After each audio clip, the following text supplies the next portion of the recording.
काशी विश्वनाथ मंदिर प्राचीनतम मंदिरों में से एक है। इसका इतिहास हजारों साल पुराना है। इसका जिक्र हिंदू पुराणों में भी मिलता है। शिव के भक्तों के लिए इस मंदिर के दर्शन करना स्वयं भोलेनाथ की कृपा पाने के समान है। मां गंगा नदी के पश्चिमी घाट पर स्थित काशी विश्वनाथ मंदिर से जुड़ी एक बहुत ही दिलचस्प पौराणिक कहानी है। इस प्रचलित कथा के अनुसार एक बार विष्णु जी और ब्रह्मा जी में इस बात को लेकर बहस होने लगी कि दोनों में से कौन अधिक शक्तिशाली या श्रेष्ठ है। इस विवाद को सुलझाने के लिए भगवान शिव पहुंच गए।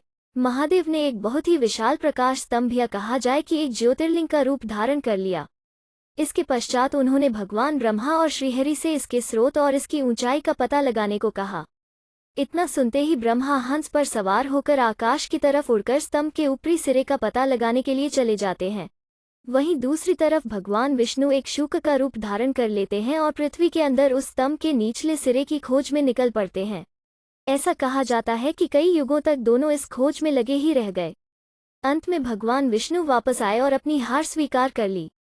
मगर दूसरी तरफ ब्रह्मा जी अपनी हार मानने के बजाय झूठ बोल देते हैं कि उन्होंने स्तंभ का ऊपरी सिरा देख लिया है।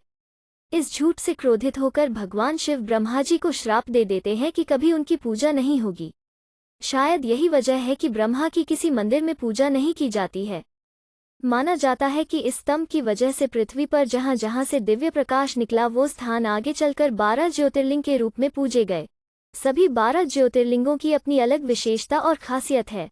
काशी विश्वनाथ मंदिर 12 ज्योतिर्लिंगों में से एक है। हिंदू धर्म में काशी विश्वनाथ मंदिर का एक विशिष्ट स्थान है।